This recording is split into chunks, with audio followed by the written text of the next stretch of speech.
las cosas se ponen al rojo vivo y hay más declaraciones que apuntan a...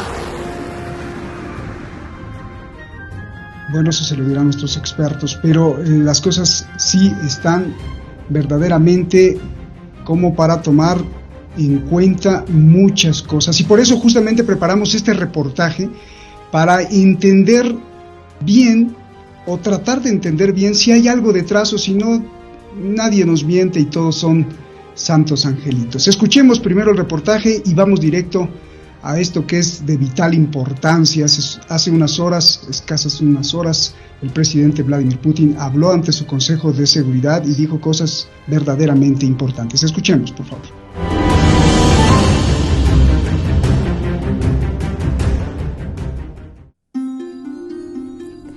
Hay dos tipos de noticias, las de Occidente y las de Rusia.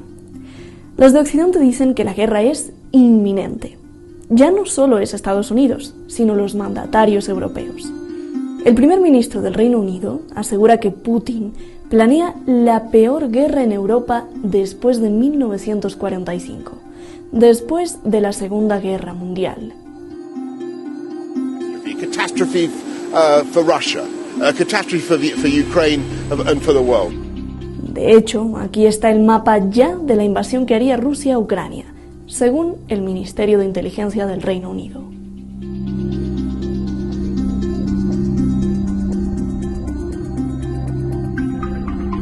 The situation really is very dangerous.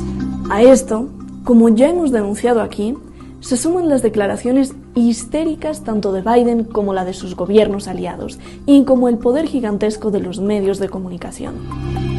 The world is on edge this morning as Russian President Vladimir Putin... En las últimas semanas, Washington Post, CNN, New York Times han publicado una tormenta de noticias sobre el peligro de la invasión de Rusia. Un estudio de la plataforma Mint Press revela que los poderosos periódicos parecerían estar empujando a la guerra, así como inversiones millonarias para promover la narrativa antirrusa y decir que Putin es el malo de los malos. Pero esto ya es sabido y bien sabido que detrás de estos medios de comunicación están los mismos que manejan el dinero de las armas.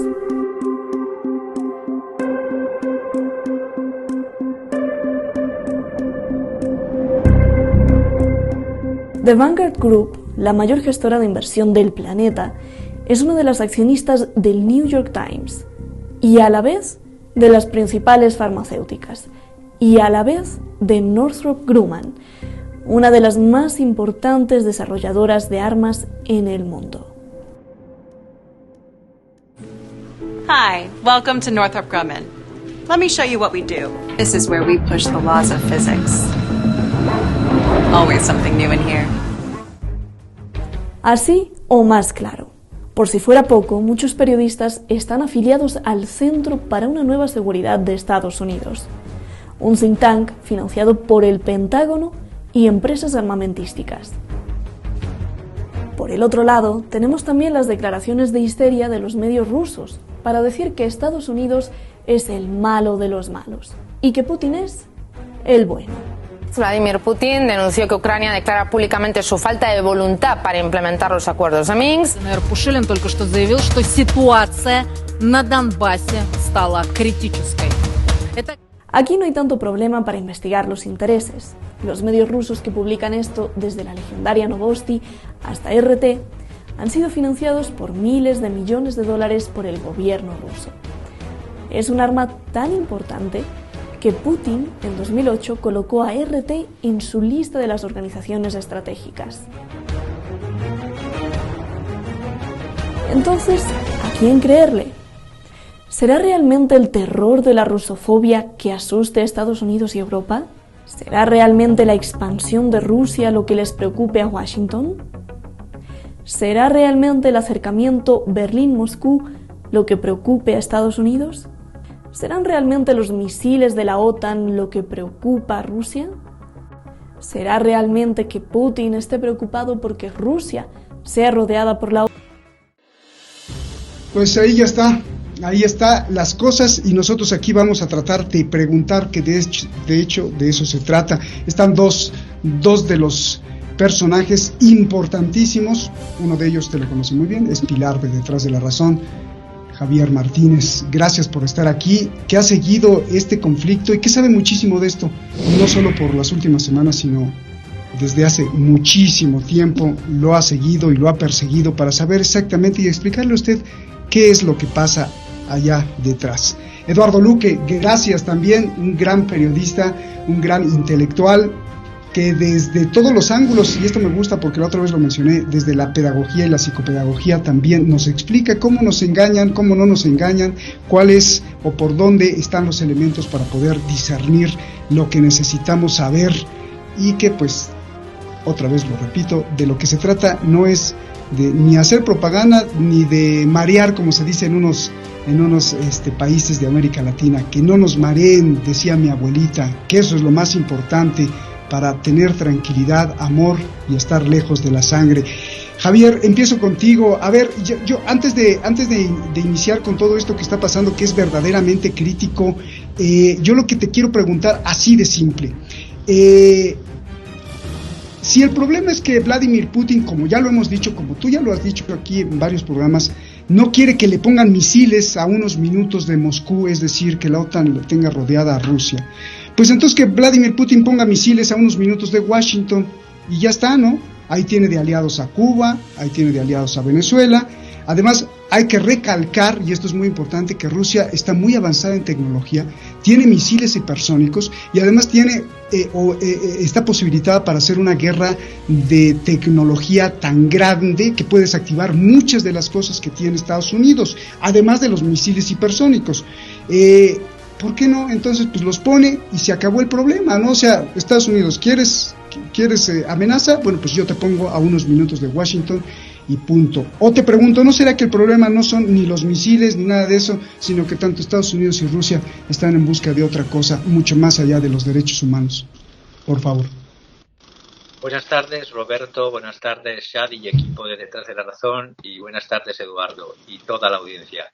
Por supuesto que es eso que dices, es decir, se podría, por una parte, pero no solo es eso, hay otros intereses, además no es decir yo, porque van a terminar poniendo la escalada, es decir, esta especie de escalada misilística o de crisis de los misiles originariamente provocada por Estados Unidos y seguida por Rusia, no se queda solamente en una escalada de misiles. Hay otra serie de ganancias y de intereses por medio. A ver, ¿cómo decirlo? La gente, la ciudadanía, pierde la sensibilidad en los conflictos lentos, es decir, en los conflictos largos en el tiempo. Pierde la perspectiva de sus orígenes, de sus causas, a quienes beneficia, a quienes perjudica.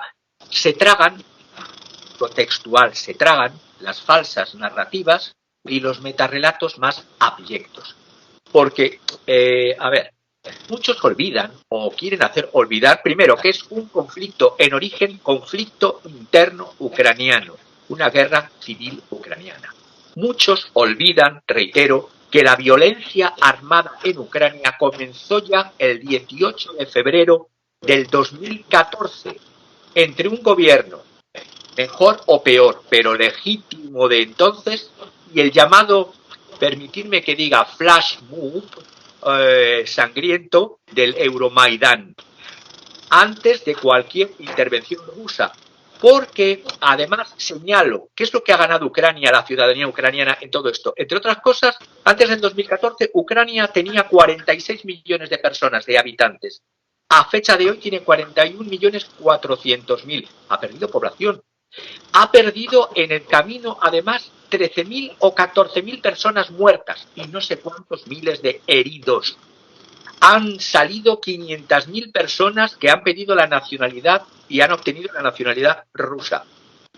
Es decir, repito, crisis de misiles no declarada, pero una reanudación de lo que es una guerra civil y saltándose todas las garantías jurídicas que se habían dado, llamado acuerdos de Minsk I, Minsk II, ratificado, entre otras cosas, por Naciones Unidas, si es que sirve para algo las ratificaciones de Naciones Unidas. Todo esto habéis citado muy bien, Shadi, al principio, un medio de Minprest. Allí tengo relación con un redactor, con Alan MacLeod, y hablando con él anoche, hablábamos de, ya he dicho muchas veces, los documentos de los que preparan las guerras con años de antelación, vendidos a intereses de corporaciones transnacionales, por cierto, que son quienes les pagan, todos estos institutos, think tanks, todas organizaciones no gubernamentales de estudio, bla, bla, bla. Ya he hablado de los planes de la RAND Corporation en otros programas. Hoy voy a hablar muy rápido de un instituto creado por Reagan, cuando la CIA ya apestaba en los años 1983, más o menos, tenía que sacar algo que estaba haciendo la CIA, pero que no lo hiciera la CIA, tenía que inventarse otra historia. Y esa otra historia se llama la NED, N-E-D, el National Endowment for Democracy, ese fondo para la democracia. Pues bien, me he estado leyendo hasta las 3 de la mañana documentos de porque encima están publicados en la web, es decir, solo hay que tomarse el tiempo y estudiarlo. Este National Endowment for Democracy tiene dos objetivos básicos en cuanto a dotación de medios para apoyar y crear partidos políticos pro-occidentales, financiar organizaciones de medios dóciles, subsidiar campañas de privatización masivas en beneficio de las corporaciones multinacionales extranjeras, es decir, quitar todos los recursos estatales de estos antiguos estados. En concreto, estoy pensando en Bielorrusia, estoy pensando en Ucrania y estoy pensando en un futuro en la propia Rusia. Además, capacitar a activistas y a organizaciones de la sociedad civil en tácticas no violentas de cambio de régimen, financiar grupos de monitoreo electoral, es decir, asegurarse, y esto lo ha dicho el propio presidente de la NED, no lo digo yo, lo dice Karl Greshman, asegurarse el control por parte de los Estados Unidos del país más grande, del país más extenso, que es Ucrania en Europa por el momento, y recibir, palabras textuales, el premio más grande. ¿Por qué se cargaron un gobierno legítimo que tenía muchísimos fallos y también corrupción, el de Lukashenko? Pues fundamentalmente todo esto viene de finales antes del 2014, finales del 2013. Primero, se negó a integrarse rápidamente, como se quería, en la Unión Europea y en la OTAN. Segundo, iba a firmar una unión aduanera con lo que había sido su socio natural histórico, con Rusia. Y tercero, no quería abrir el país a la explotación brutal de las corporaciones transnacionales que querían quedarse a través de privatizaciones con todas las empresas nacionales. ¿Qué ha sido de Ucrania desde entonces? ¿Cómo se ha ido dotando esta NED todos los años? Yo he estado viendo los presupuestos año a año desde el 2014 y, por ejemplo, estoy viendo una dotación de 22,4 millones de dólares para todas las actividades democráticas que he dicho antes, de injerencia. Estoy viendo unos presupuestos más grandes de 44 millones para hacerlo en Rusia, también en Bielorrusia. Curiosamente, allá donde hay recursos, surgen todos estos grupos, organizaciones no gubernamentales, y hay muchas, no solamente la RAND Corporation de estudio, no solamente la NED, está la Freedom House, todos con nombres: democracia, libertad, la Freedom House, el Instituto Republicano Internacional, IRI, el Instituto Nacional Democrático, INDI. Ya antes de que cayese Lukashenko, ya tenían el sustituto de Lukashenko. Es decir, antes de que caiga Lukashenko de Bielorrusia, ya tienen un sustituto. Antes de que cayese Yanukovych, ya tenían sustituto. Es decir, hacen y deshacen gobiernos, y esto es por parte norteamericana, pero es que luego hay otros institutos británicos que hacen encuestas, la Chatham House, en la cual estoy suscrito y recibo todas las informaciones, y estoy viendo encuesta en línea. ¿Cómo hacen estas encuestas en línea? Es flipante, dicho así. Entrevistan por web, en este caso a 926 personas de Bielorrusia en enero del 2021, y les hacen una serie de preguntas y consideran que hay una candidata, Tijanovskaya, que tiene un 4%, y aunque es la que están apoyando en Occidente, Lukashenko deciden que tiene un 12,1% y con estas 900 personas deciden que el otro candidato, Víctor Barbárico, tiene el 28,8%. Pero como son tan listos, meses después, leyendo este propio estudio de la Chatham House, deciden que en un estudio del 20 de abril del 2021, que se llama Belarusians Views and the Political Crisis, dicen que ninguno de lo que estaban diciendo antes es correcto. Que la Tijanóvskaya en Bielorrusia tiene un 10% y Lukashenko un 25%. Es decir, dicen, pero reciben dinero de los contribuyentes americanos. Ojo, contribuyentes americanos que si realmente tuviesen dignidad nacional tendrían que estar hartos de un presidente que malgasta tantos millones en el extranjero, y alguien poco sospechoso de comunismo como Elon Musk dijo el jueves pasado en su Twitter, que le seguí en un tweet, dijo: la verdadera deuda nacional que tiene Estados Unidos, incluidos los derechos no financiados, es de al menos 60 billones de dólares, es decir, 3 veces el tamaño de su economía. Todo esto es muy importante saberlo, porque las guerras a veces surgen para tapar deudas nacionales, para tapar deudas impagadas, para tapar negocios de corrupción, y esto pasa en todos los lados, ojo, en todos los lados, pero que no nos vendan la narrativa, lo que he dicho desde el principio, por favor, que el conflicto interno, el conflicto civil en Ucrania, los muertos ya más de 14.000, llevan desde el 2014, y nadie en Occidente, de lo que se había firmado acuerdos de Minsk, ni el presidente Zelensky, que por cierto, el presidente de un país debe ser presidente de todos los ucranianos que están en el este y que hasta ahora se declaraban autónomos, son también ciudadanos ucranianos. Bien. Un presidente que permite que ucronazis y que fuerzas extranjeras maten a sus propios conciudadanos no es un presidente. Aparte de un payaso, que lo ha sido de profesión, es un asesino. Bien, ahora en la siguiente pregunta, pues ya nos hablarás exactamente de lo que está pasando en las regiones separatistas y del riesgo de que esto estalle ya en las próximas horas, ¿no? Porque sabemos que tú tuviste acceso a todo el discurso completo de Putin frente al Consejo de Seguridad de Rusia. Eduardo, antes de empezar esto, yo te quiero preguntar, aquí en Detrás de la Razón hemos denunciado desde hace muchos años, pero muchos años, cómo la OTAN y este excedido, esta sed de expansión, pues ha ido rodeando a Rusia, y el discurso también de Vladimir Putin de protestar y decir, oigan, me están rodeando con misiles y además supuestos misiles de defensa que en realidad ahí pueden cargar misiles de ataque, ¿no? Esto está perfecto.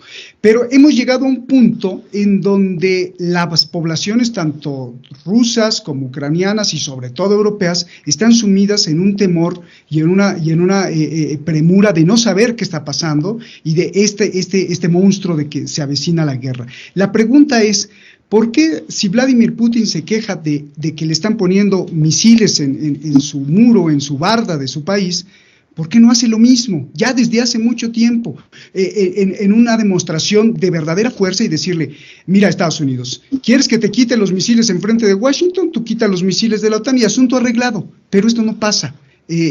¿Por qué, Eduardo? No, porque lo que se está, primero, buenas tardes a todos, al equipo de Detrás de la Razón, y a ti especialmente a Roberto y a mi amigo y contertulio Francisco. El problema aquí no es tanto que se resuelva a través de una escalada. Roberto trae misiles, yo pongo misiles y quedamos en un equilibrio de terror, ¿no? Ese no es el gran problema. El problema es de que lo que se intenta es que la expansión de la OTAN cerque completamente a Rusia, pero no solamente no es Rusia el objetivo final, es básicamente la ruta de la seda, que es la que impulsa en este momento China y que necesita además introducirse en Europa a través de la zona que ahora mismo está en conflicto. Así que tenemos un objetivo táctico y un objetivo estratégico. El objetivo táctico inmediato, un error además de planificación notable de la dirección política de Estados Unidos durante mucho tiempo, que era separar a Rusia de China, ¿no? La realidad es que lo que están consiguiendo es exactamente lo contrario. Hay una manifestación del 1 de febrero de este año donde, por ejemplo, China... Cortó. Adelante, que te estábamos escuchando perfectamente, que decías que no es una cuestión de te pongo misiles, me pones misiles y entonces ya accedemos a un escalón de terror. Eso me gustó mucho, ¿no? Venga. Sí, no, lo que estamos viendo que es un problema de proyección estratégica. Lo que se intenta es dividir. Bueno, en un principio Kissinger, por ejemplo, mantenía la postura de intentar dividir a los dos grandes rivales, que iban a ser Rusia y China. Entonces aplicó una política para separar a estos dos países. En cambio, a partir del cambio y de la caída de la Unión Soviética se impusieron otros objetivos geoestratégicos, ¿no?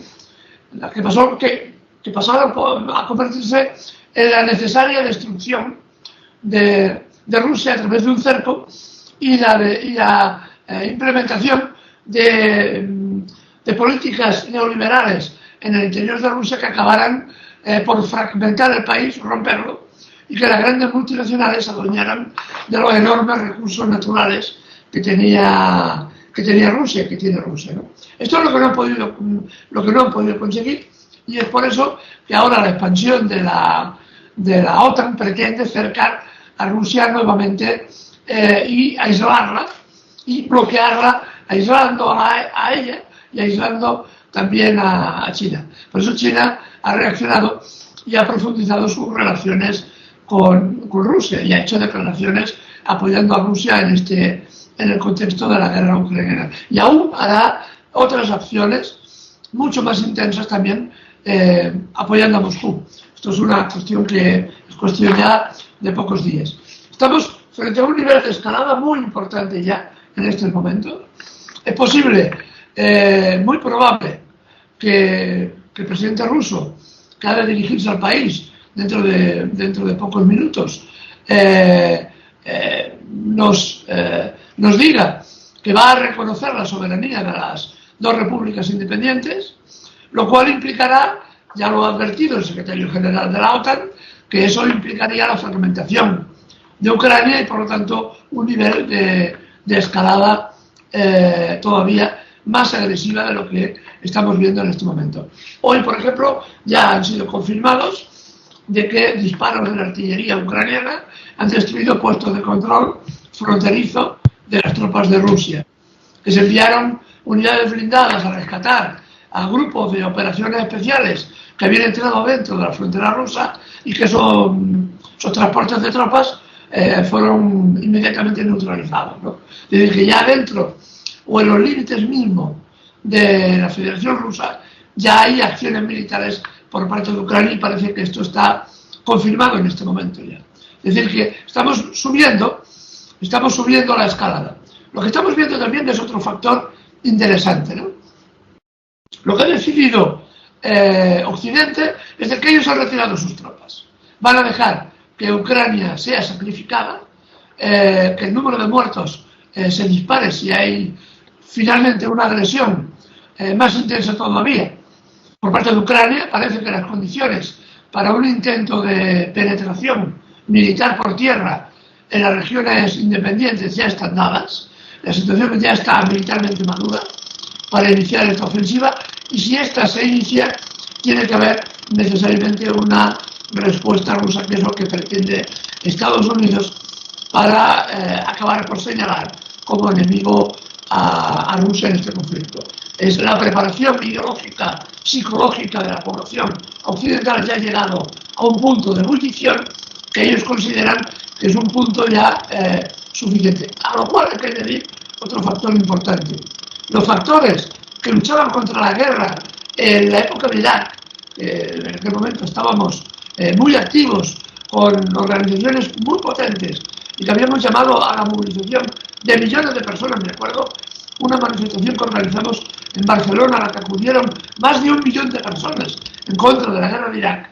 Todo este movimiento social ha sido penetrado por los sistemas de inteligencia norteamericanos a lo largo del tiempo y han neutralizado la resistencia de las fuerzas de izquierda progresistas, las que luchan contra la guerra, han sido neutralizadas, y los grupos que quedan o quedamos son grupos especialmente reducidos. Hoy, por ejemplo, lo que hicimos en la época de Irak, llevar convoyes de ayuda humanitaria que transportábamos en plena guerra, y lo digo en primera persona, que transportábamos incubadoras, lápices, material escolar, material médico a un país absolutamente devastado por los bombardeos norteamericanos. Esto es imposible hoy, porque la izquierda en este sentido ha desaparecido. Es decir, la izquierda o las fuerzas que se oponen a la guerra. Esto es lo que ha conseguido toda la presión de los medios de comunicación, que están envenenando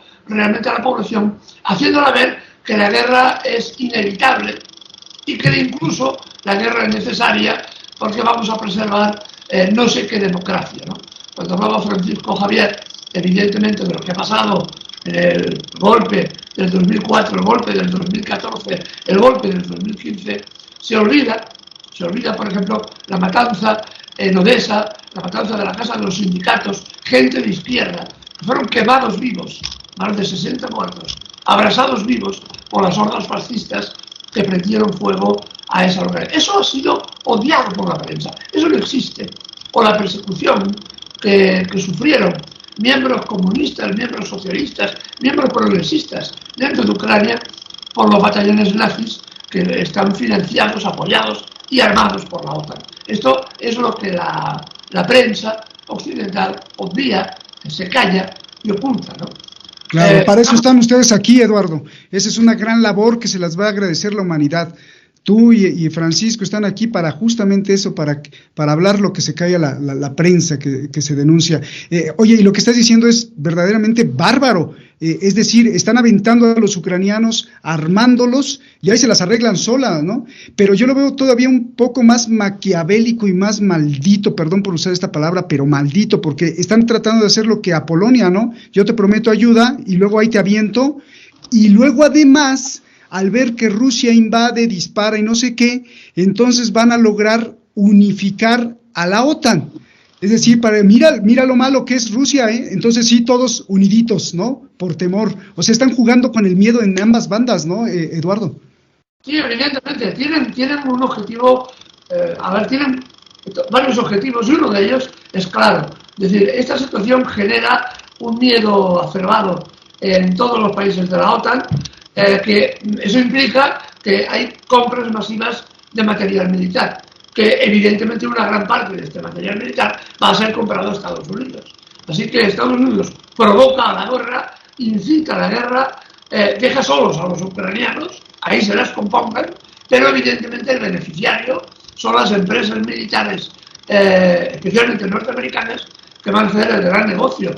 La venta de aviones de la Grumman Force, por ejemplo, está disparada. Y hay un personaje que yo siempre menciono, que es el señor Victoria Nuland, que es un personaje que está ahí detrás del escenario, agitando la guerra. Y este personaje, por ejemplo, tiene relaciones estrechísimas a nivel personal y a nivel familiar. Su marido, por ejemplo, es uno de los grandes accionistas de las empresas de armamento, ¿no? Así que estos personajes políticos se nutren y engordan su cartera particular. Ya no hablo de sus países ni sus empresas, su cartera particular, basándose precisamente en la muerte de decenas de miles de personas que les importa bien poco. Estamos hablando de auténticos genocidas. Cuando el señor Boris Johnson, el mencionado, hablaba ayer de que Rusia iba a provocar el mayor conflicto desde la Guerra Mundial, desde el año 45, se olvida, es un hombre falto de memoria, aparte de falto de inteligencia, eso también, pero falto de memoria, ya no se acuerda de la guerra de Irak, ni de los millones de muertos de la guerra de Irak, ni de las decenas de miles de muertos que se han producido en Afganistán durante 20 años de conflicto. Eso no existe. Ahora parece ser que el gran peligro es el gran satán, pueblo del señor Putin, que evidentemente no es un angelito en absoluto. Defiende los intereses de lo que él considera su país, igual claro, que los suyos. Aquí la diferencia es que cuando se acusa a Rusia, al ejército ruso, de invadir no sé qué, uno se da cuenta de que el ejército ruso está haciendo maniobras en su territorio, sin pasar por frontera. Mientras el Reino Unido envía sus destructores y Estados Unidos envía miles de efectivos a Polonia y a Bulgaria.